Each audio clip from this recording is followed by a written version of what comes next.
Happy Sunday, you guys. So today we are actually trying to film a video, so we'll see if it actually happens. But we got a call for 2 emergency patients, so we're on our way to the office to go kind of see what's going on with them and hopefully film a IV sedation and a wisdom teeth video, just because we did go to a class back in February.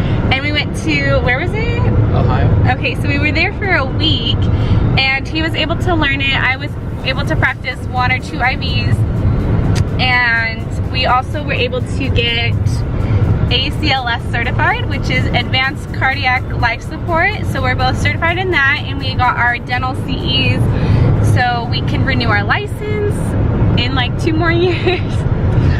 So we kind of killed 2 birds with 1 stone. And we'll kind of give you a little more information on what IV sedation is, what it's like, and why you should get your wisdom teeth out. Because it's summer, the kids are out of school, and so this is kind of like one of the best times to actually get them out, so you don't have to go to school looking like a big old chipmunk. Right? Right. What are you chewing on? Some pure gum. Okay, I didn't like it. I lose this layer in 5 minutes. I need another one. So we are enjoying our pure gum. I keep this in my purse, so it's really nice to be able to chew on. We went to TJ Maxx the other day, and they actually have a couple different flavors at the front like checkout area. So if you don't want to get some on Amazon, go to TJ Maxx. Ooh, you want to turn that off? No. It's on. Mm-hmm.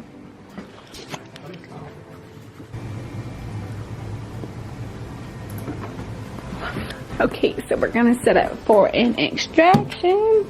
I did all those yesterday. I never really know what you want, so we're just gonna grab one of everything.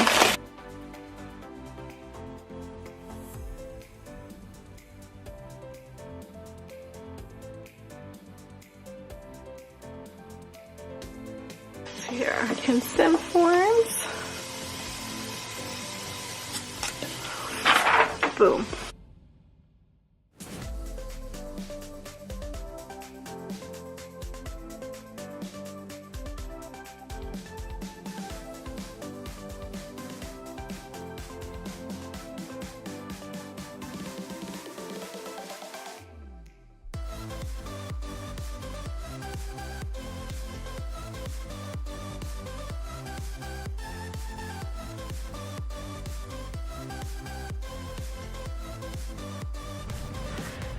You want to know what the funniest thing was? What? That I set up for an extraction. And what was it? That was a root canal. And we had such a hard time. The suction's not working.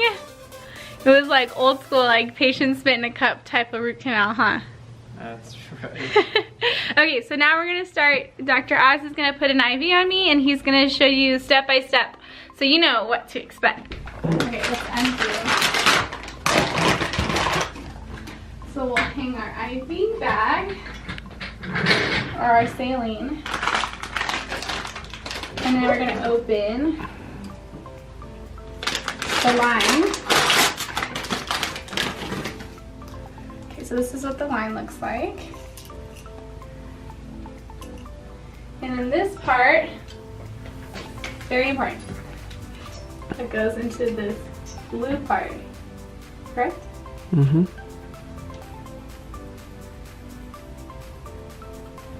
And then we keep the glue away. Okay, make sure that's on there nice and tight. And then we're gonna fill this up about halfway like that. And we're gonna run it until we see no bubbles.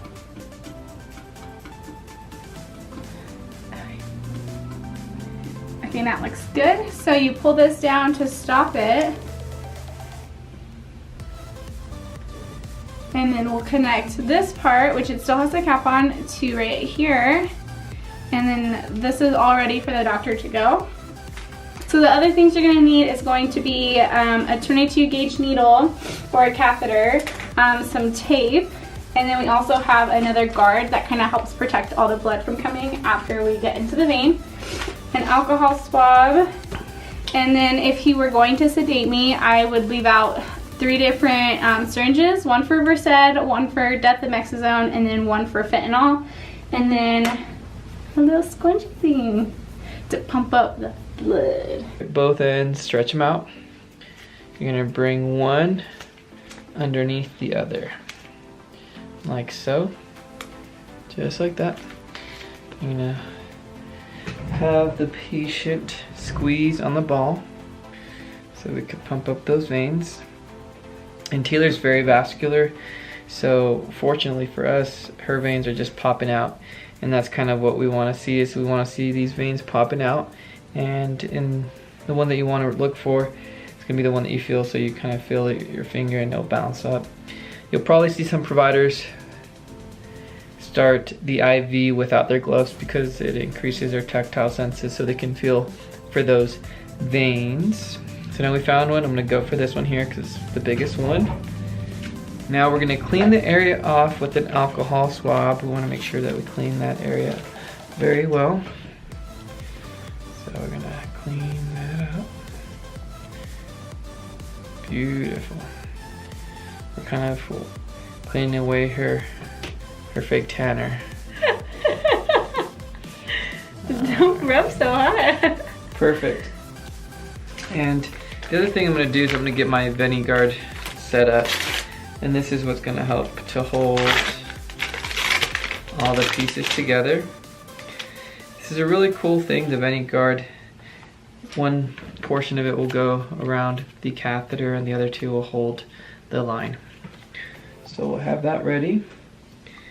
The next thing I'm going to be using is a 22 gauge needle, and this one has a catheter. It doesn't have the cool safety features that some have, but this works really well. So the thing about this, it's got the needle and then the catheter kind of slides off of it. So we're going to bring the line a little bit closer to me so I'll be able to just transfer that over very quickly. I'm gonna have my patient squeeze, and let's see, do we have a good view there? Perfect. Okay.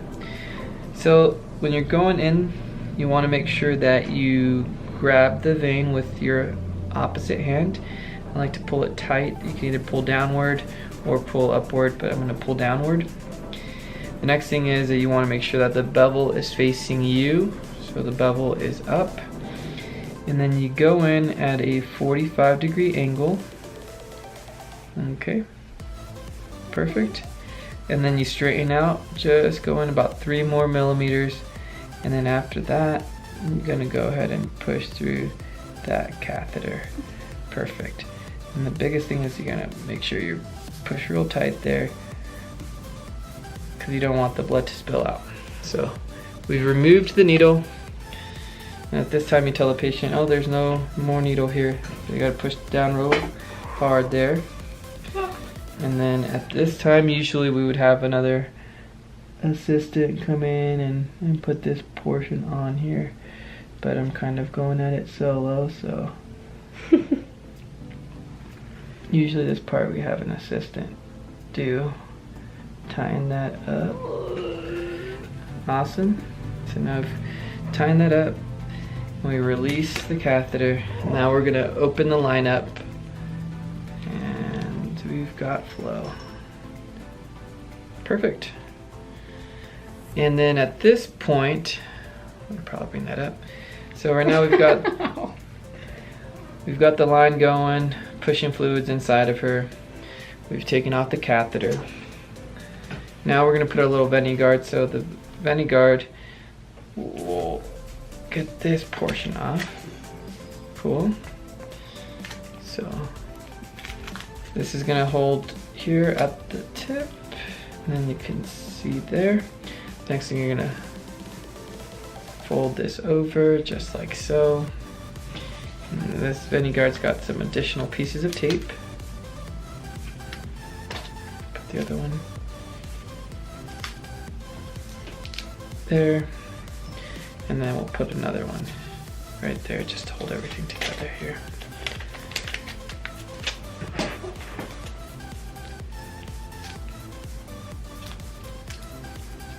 Just like that. Very cool. And this Honestly, has a... it kind of hurt, but it doesn't hurt anymore. Yeah, at this point you reassure the patient that there's no needle in here. And now the fluids are running, and it has a cool little port here. And this is where I administered the medications through, as this little port. And that's pretty much it. And once we have the IV in, we want to slow down that drip to about 1 drip every 3 seconds. Just like that.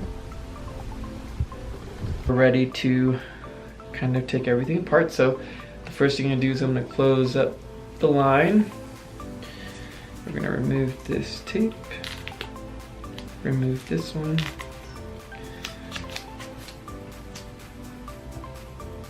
We're going to have our little piece of gauze ready for our little band-aid that we're going to be making.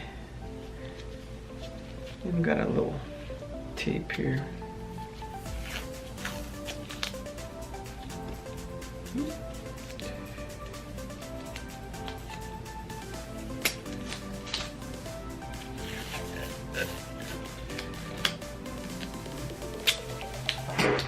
Okay, so I'll put this here for now.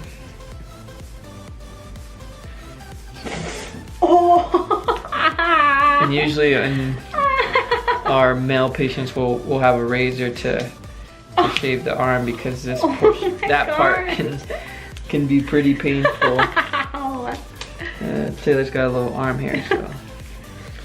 Now we've turned everything off, and you've got to make sure that the line is turned off, otherwise when you try to remove this, you'll have it squirting out, so. Okay, very good. So we'll be able to throw that away and put Taylor's little band-aid here.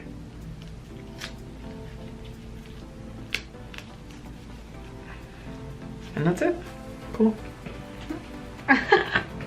I honestly think tearing off that tape hurt more than the actual putting in of the IV. I feel very hydrated. Thank you, doctor. Of course, I could have left that on there.